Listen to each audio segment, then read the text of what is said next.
Na aula de hoje eu quero falar um pouco mais sobre a leitura abrangente.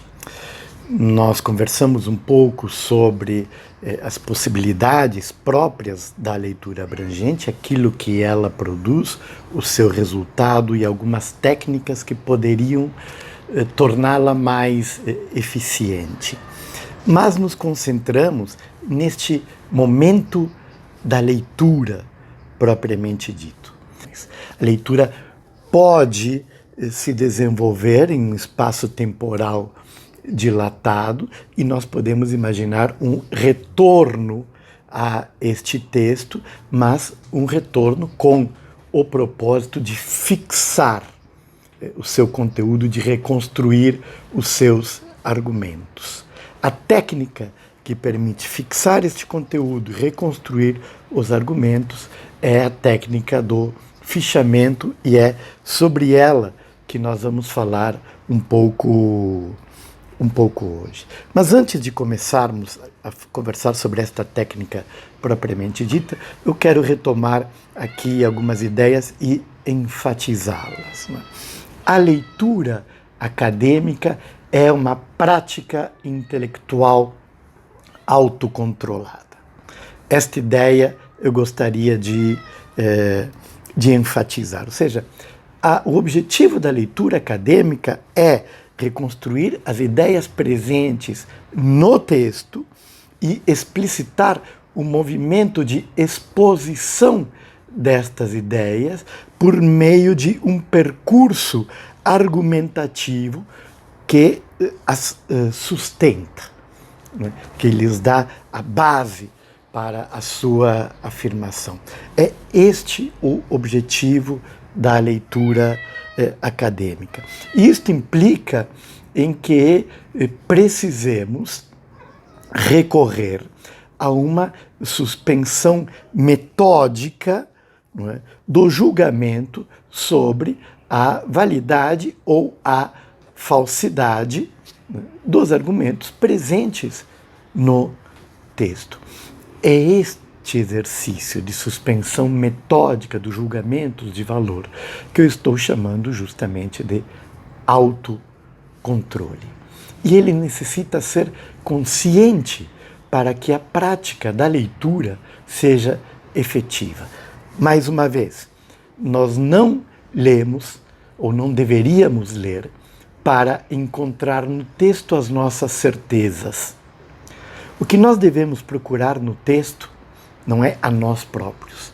O que nós devemos procurar no texto é o autor que o produziu e as suas ideias, ou seja, as certezas daquele autor que nós estamos vendo. E isto implica em deixarmos em suspensão, né, as nossas paixões, as nossas opiniões, as nossas motivações, os nossos interesses, para fixarmos-nos no texto, nas ideias que ali estão contidas e procurar, da maneira mais efetiva possível, reconstruir o percurso argumentativo do autor. Como sempre, a Bisnaga aqui reclamando por atenção durante a minha aula, mas ao longo do semestre vocês se acostumarão com isto. Bem, por que isto eu costumo enfatizar isto?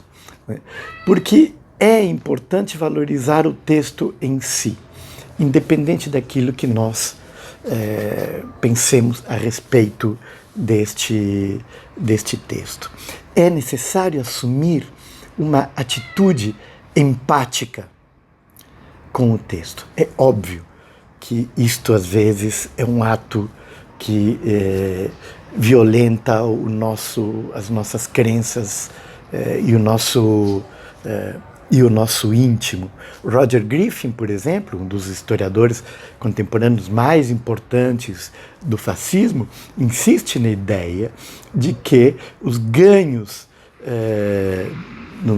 que foram obtidos nos estudos mais recentes, né, do fascismo, foram obtidos porque os pesquisadores adotaram uma atitude empática com o seu objeto, ou seja, deixaram ele falar, levaram a sério o que o fascismo dizia sobre si próprio. Isto, evidentemente, não significa simpatizar, né, com aquele objeto de pesquisa. Talvez o problema esteja em uma ideia muito difundida, não é, de que nós devemos nos apaixonar por nosso objeto de estudo. Nós devemos nos apaixonar pela prática do estudo, pela prática da pesquisa. Não é necessário nos apaixonarmos pelo objeto. Eu comecei a minha carreira acadêmica pesquisando associações representativas do empresariado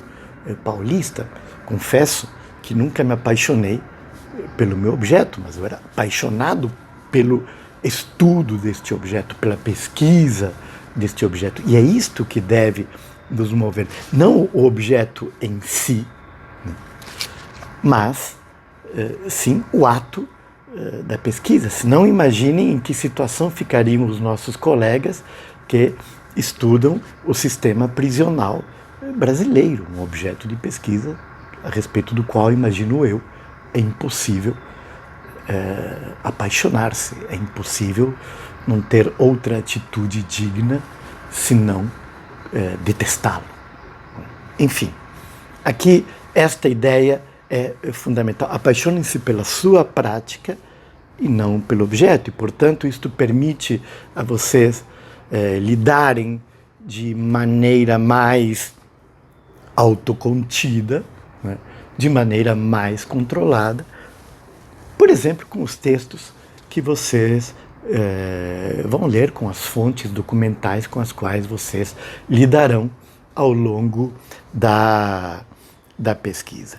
Bem, nós vamos tratar na aula de hoje, então, de um instrumento, né, uma técnica que dilata este tempo da leitura e permite aprendermos, capturarmos as ideias contidas no texto e o percurso expositivo que sustenta estas ideias.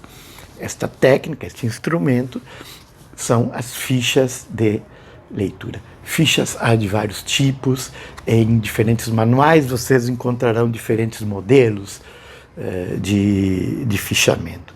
Eu aqui sigo algumas indicações que eu considero muito interessantes e pertinentes, que estão contidas no livro de Marcos Sacchini sobre leitura e escrita de textos acadêmicos. Eu recomendo a leitura e isto é parte do material de nosso curso, de nossa disciplina. Bem, o objetivo, né, das fichas de leitura expositiva, porque deste tipo que eu vou tratar em primeiro lugar, é reconstruir justamente aquele movimento de exposição, aquele movimento dos conceitos, não é? O encadeamento de tarefas lógico-conceituais que está presente ali naquele texto. Talvez a palavra encadeamento não seja a palavra mais adequada, porque uma cadeia pressupõe uma sucessão homogênea de elos, não é? E muitas vezes isto não aparece no texto de maneira linear, e somos nós que temos que reconstruir com a leitura e com o fichamento, não é? O percurso lógico, conceitual percorrido. Às vezes o que nós temos é uma trama que dificulta justamente a apreensão do movimento lógico-conceitual a ser reconstruído. Encadeamento, trama, a questão é fundamentalmente reconstruir o movimento lógico-conceitual do texto que sustenta, que dá suporte, né, às ideias apresentadas neste texto pelo autor. Por isso, chamamos de fichas de leituras expositivas. Elas valorizam a exposição dos argumentos. Bem, como fazer isto? Aqui eu vou fazer como Sacchini e recorrer à teoria dos atos de fala do John Austin para destacar aquilo que devemos procurar no texto. John Austin, nos anos 50, apresenta esta sua teoria dos atos de fala, que podemos resumir na frase de que é possível fazer coisas por meio de palavras. É este o título de uma de suas obras mais conhecidas, não é? Ou, como foi traduzido para o português, dizer é também fazer. Ou seja, emitir enunciados, né, constitui uma ação, mas constitui atenção, não uma ação, mas um conjunto de ações. Enunciados evidentemente significativos, ou seja, que queiram dizer algo que tem um sentido para o proponente, ou seja, para o autor, não é? Mas que possam ter um sentido partilhado, ou seja, que outras pessoas possam partilhar este sentido com o autor. Bem, que ações são estas? Primeiro, ações que Austin chama de locucionárias, não é?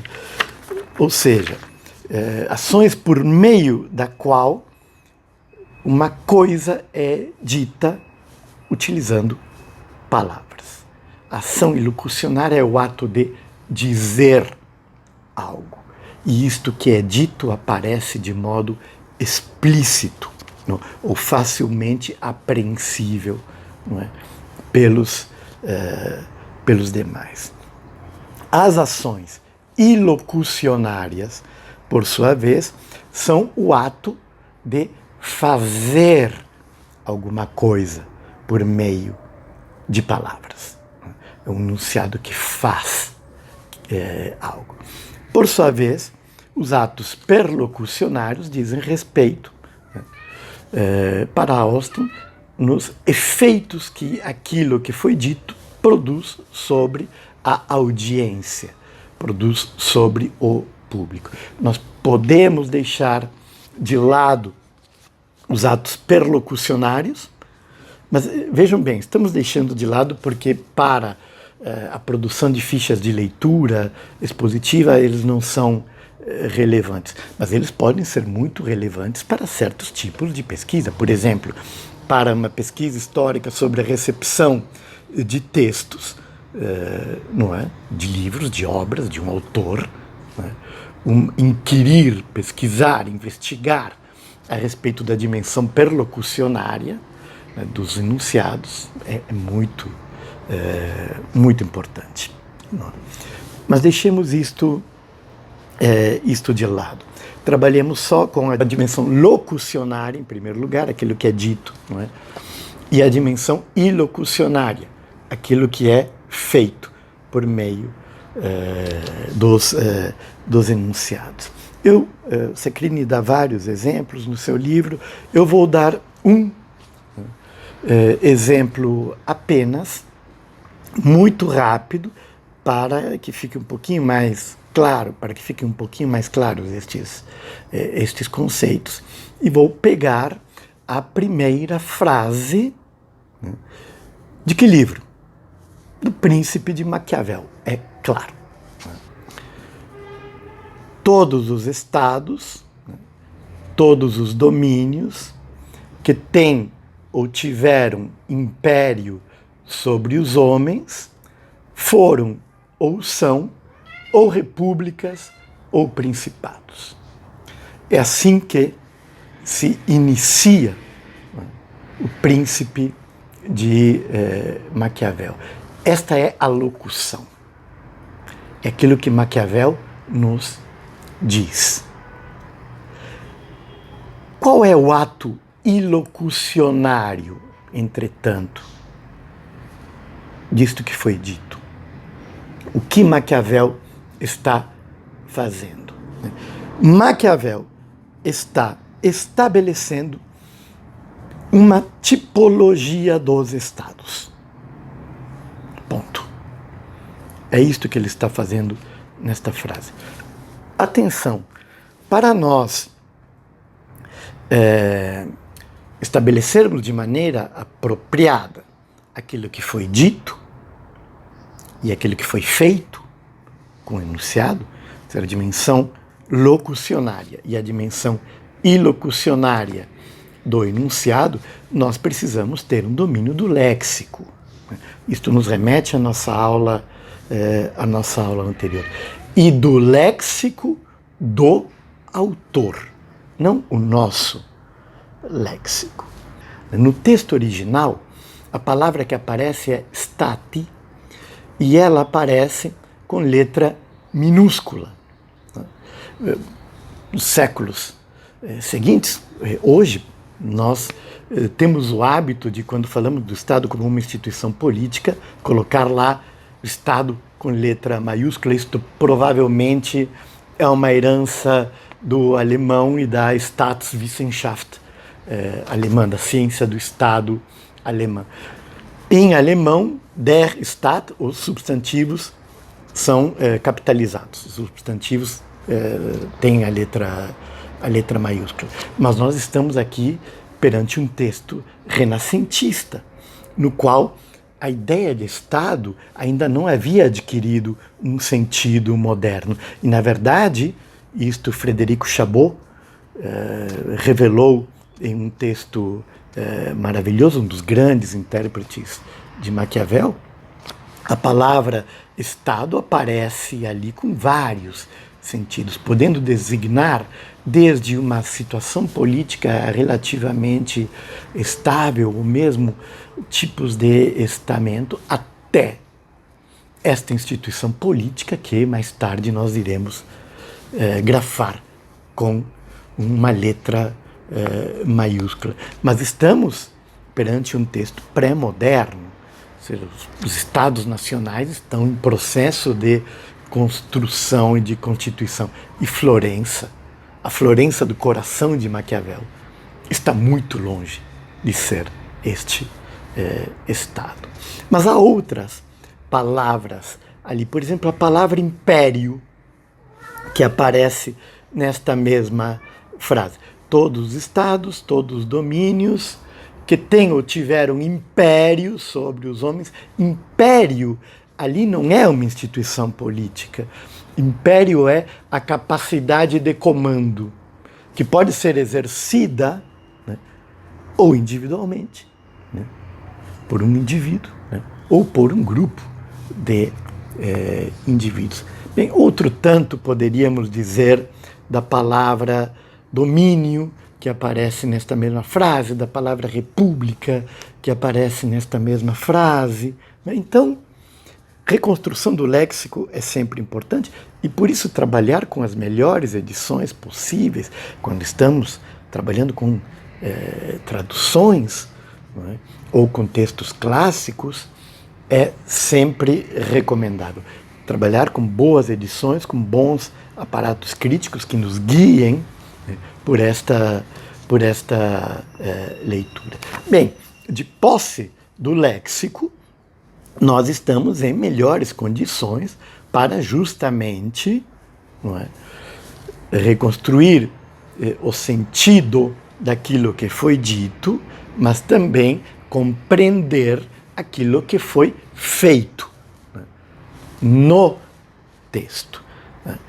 Bem, aqui eu gostaria de fazer uma observação para evitar confusão. Esta teoria dos atos de fala também é apropriada pela Escola de Cambridge e, em particular, por Quentin Skinner, em um texto famosíssimo, sobre o qual já devo ter feito referência, que é Meaning and Understanding, in the History of Ideas, um texto de 1969, na qual justamente ele recorre a esta teoria dos atos de fala para discutir as dimensões locucionárias e ilocucionárias de uma obra. Mas quando Skinner pensa na dimensão ilocucionária do texto, ele pensa naquilo que o autor está fazendo com o texto, né? Quando o autor põe este texto para o debate público? Qual é a ação? O que ele está pretendendo? O que, por exemplo, Maquiavel pretendia com o príncipe, quando ele o enviou a Lourenço de Médici. O que ele pretendia com os discursos sobre a primeira década de Tito Livio, quando ele o discutiu, quando ele conversou sobre o livro, quando ele o apresentou aos seus amigos, companheiros e colaboradores nos Orte Auricellari, lá em Florença. O que eu estou falando aqui é algo um pouquinho diferente. Não se trata de revelarmos neste momento, ou seja, estou falando das fichas de leitura, aquilo que o autor está fazendo com o texto. Trata-se de revelarmos aquilo que o autor está fazendo no texto. Então, naquele primeiro parágrafo do Príncipe de Maquiavel, o que Maquiavel está fazendo é, fundamentalmente, apresentando uma tipologia das formas de Estado, das formas de domínio que tem ou tiveram um império sobre os homens. Bem, é isto. De que se constitui esta tipologia? Bem, no momento isto não é importante. O importante é sabermos o que o autor está fazendo. A primeira coisa, então, no processo de construção de uma ficha expositiva, é justamente, e este é o objetivo da ficha expositiva, né, revelar, explicitar as ações ilocucionárias, né, presentes no texto. Né. Portanto, por um lado, aprender aquilo que o autor está dizendo, mas também compreender aquilo que ele está fazendo. Marco Sacchini nos apresenta 3 tipos de fichamento, que eu vou apresentá-los porque eu acho muito interessante como ele faz e como ele organiza isto no seu livro. Primeiro, o fichamento expresso, o qual identifica os grandes blocos presentes no texto com base nas operações ilocutórias que tem nestes blocos lugar. Isto, às vezes, é dado pela própria organização do texto e pelos subtítulos, não é, que o autor vai intercalando. Mas nem sempre é assim. Às vezes o texto pode ser corrido, um bloco só que nós temos que dividir em vários subblocos, levando em consideração, não é, o ato ilocucionário que tem lugar em cada um destes blocos. A unidade de análise deste fichamento expresso é o parágrafo. E o que nós temos que fazer é identificar o conjunto de parágrafos que encerram um certo ato ilocucionário. Identificar a operação ilocucionária que é realizada no interior de cada um dos blocos de texto. Este trabalho, nós podemos fazer, evidentemente, ele como uma ficha de leitura expositiva, como recomenda Sacchini. Mas nós podemos também fazer isto, e eu faço desta maneira, à margem do próprio texto, destacando com traços paralelos ao texto na margem os diferentes blocos e registrando as operações ilocutórias que são realizadas em cada um destes blocos. O que nós queremos aqui, em primeiro lugar, é registrar as macro-operações que organizam o, o texto. Vejamos um pouquinho mais aqui de Maquiavel. Eu vou ler agora o parágrafo todo que constitui o capítulo 1, e nós vamos proceder como se ele fosse um texto completo e não apenas um pequeno capítulo. Escreve Maquiavel: todos os estados, todos os domínios que tiveram e têm império sobre os homens foram e são ou repúblicas ou principados. Os principados ou são hereditários, nos quais o príncipe é do mesmo sangue a longo tempo, ou são novos. Os novos ou são em tudo novos, como foi Milão para Francisco Sforza, ou são como membros acrescentados ao estado hereditário do príncipe que os adquire, como é o reino de Nápoles para o rei da Espanha. Esses domínios, assim adquiridos, estão ou acostumados a viver sobre um príncipe ou habituados a ser livres. E adquirem-se ou com as armas de outrem, ou com as próprias, ou por fortuna, ou por virtude. Grosso modo, nós podemos identificar duas ações ilocucionárias neste parágrafo. A primeira, eu já explicitei. O autor está apresentando uma tipologia das formas do Estado. E ele faz isto não apenas na primeira frase, mas nas seguintes. Vai subdividindo, né? Primeiro principados e repúblicas, depois os principados ou são hereditários ou são novos, e assim por diante. E ao final, ele registra: e adquirem-se ou com as armas de outrem, ou com as próprias, ou por fortuna, ou por virtude. E aqui nós podemos encontrar uma outra ação ilocucionária, a qual revela que o autor pretende também não apenas apresentar uma tipologia das formas de Estado, mas também uma tipologia das formas pelas quais eles são adquiridos. Encontramos aqui duas ações ilocucionárias diferentes.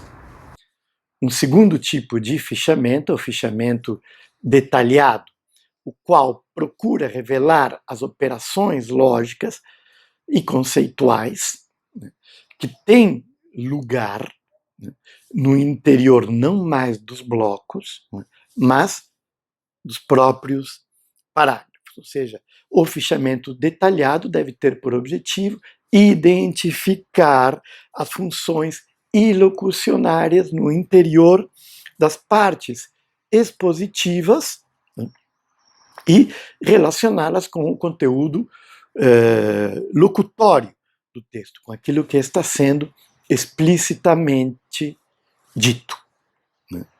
A unidade mínima de análise aqui não é mais o parágrafo. A unidade mínima de análise é a frase. E a questão que temos que responder na leitura de cada uma das frases que compõem este texto é: que função esta frase cumpre na exposição? Evidentemente, algumas frases ocuparão funções meramente retóricas, ou funções que não são essenciais para o movimento lógico-conceitual do texto. Ou seja, há uma hierarquia daquilo que é dito no texto. E há uma hierarquia também de atos ilocucionários. Alguns não é necessário revelar, né? Outros são muito importantes e precisam ser revelados. Por isso, no ato da leitura, não devemos deixar frases que não compreendemos para trás. Nós devemos nos debruçar sobre estas frases e procurar encontrar o seu sentido. Bem, isto nos permite, e é isto que nós fazemos em uma ficha de exposição detalhada, esquematizar a exposição do texto.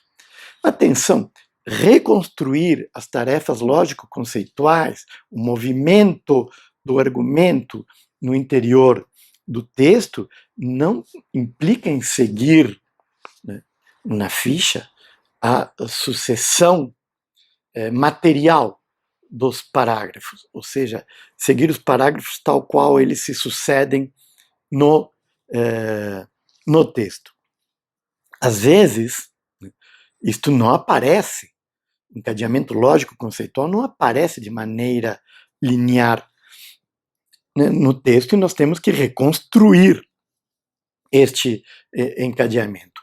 O autor pode, por exemplo, começar muito bem por uma premissa, não é? E a partir dela desenvolver o argumento e as conclusões.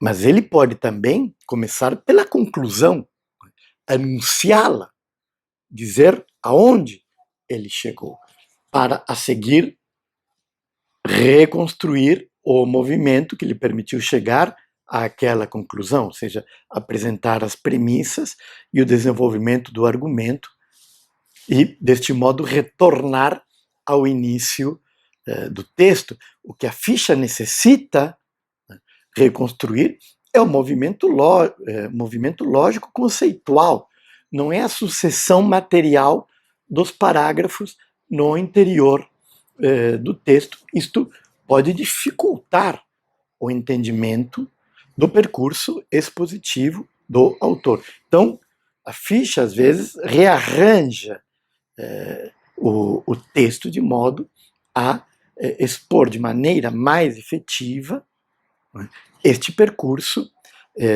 argumentativo. Né? Bem, por último, Sacchini nos apresenta um terceiro tipo, que é o do fichamento sintético. De certo modo, nós podemos dizer que o fichamento sintético culmina este processo de reconstrução da exposição do que o autor original fez, não é? E que nós levamos a cabo por meio da nossa leitura e por meio da confecção daquela ficha de leitura. O que o fichamento sintético faz é identificar de modo abreviado o sentido global do texto, não mais o sentido das suas partes, como fizemos no fichamento detalhado ou no fichamento expresso, mas sim o sentido do todo, o sentido do conjunto do texto. E ele faz isto organizando ou expondo este sentido. Ficha sintética permite fazer isto, expondo este sentido global em três diferentes dimensões, ou em torno de três núcleos lógicos. O primeiro núcleo lógico é o do problema central, aquela pergunta que organiza a investigação do autor. Se nós pegarmos o livro 1, né, do Contrato Social, Rousseau começa: pretendo investigar se pode haver na ordem civil alguma regra de administração legítima e segura que considere os homens tais como são e as leis tais como podem ser. Aqui está o problema do contrato social. Nós podemos afirmar isto sob a forma de pergunta. Eu sempre recomendo explicitar o problema de pesquisa sob a forma de uma questão, para que ele fique mais evidente para aquela pessoa que está ali. Isto vale para projetos de pesquisa, isto vale também para fichamentos sintéticos. A pergunta seria esta, né? Existe na ordem civil alguma regra de administração legítima e segura que considere os homens tais como são e as leis como podem ser? E é esta pergunta, né, que organiza a investigação de Rousseau, mas que dá um sentido, né, para o seu percurso argumentativo. Ou seja, é isto que ele necessita responder. Então, o primeiro núcleo lógico é o da pergunta, ou do problema da investigação que guiou o autor. O segundo, né, é de sua tese, ou proposição central, ou hipótese, dependendo como o autor organiza isto. E aqui se trata das respostas que ele deu, né, àquela pergunta original. E, por último, a argumentação, ou seja, o caminho construído para sustentar a tese. E aqui nesta ficha sintética, não é necessário detalhar os diferentes momentos daquele percurso argumentativo, né, recorrendo muitas vezes aos atos locucionários, ou seja, aquilo que é o autor propriamente dito, mas sim apenas anunciá-los de modo a revelar aquele percurso argumentativo. Bem, são 3 tipos de fichas de leitura. Elas podem ser reunidas em uma só. Como organizar estas fichas? Antigamente, as minhas primeiras fichas, por exemplo, eram em cartolina. Retângulos de cartolina que já se compravam, assim, às vezes eram pautados, às vezes eu preferia os que não tinham pauta e que me permitiam fazer uma letra menor e mais apertadinha para entrar mais coisas na ficha. Mas hoje nós podemos fazer isto diretamente no computador. Muito embora a escrita à mão tem algumas vantagens sobre a escrita no computador. A escrita à mão ajuda a memorizar e fixar o texto de uma maneira mais efetiva, mas não é necessário. Podemos fazer isto diretamente no computador e não é necessário abrir um arquivo diferente, não é, para cada ficha de uma mesma obra. Nós podemos abrir um único arquivo para uma certa obra que queremos fichar e fazer diferentes fichas para esta obra. Uma ficha expressa, uma ficha expositiva detalhada e, por fim, um fichamento sintético. Vejam bem, sempre o objetivo aqui foi reconstruir o percurso argumentativo, ou seja, a exposição, né, do autor, o que ele disse e, ou seja, as suas teses, principais, e como, ele procura argumentar, defender estas teses ao longo do... construir, argumentar, defender estas teses ao longo do texto. E as opiniões de vocês, onde vão parar? Seria possível, por exemplo, abrir uma outra ficha? Seria uma ficha com a interpretação particular que vocês dão a este texto, no qual vocês se deslocam um pouco da intenção do autor registrada no texto e procuram, enfim, perscrutar outros sentidos.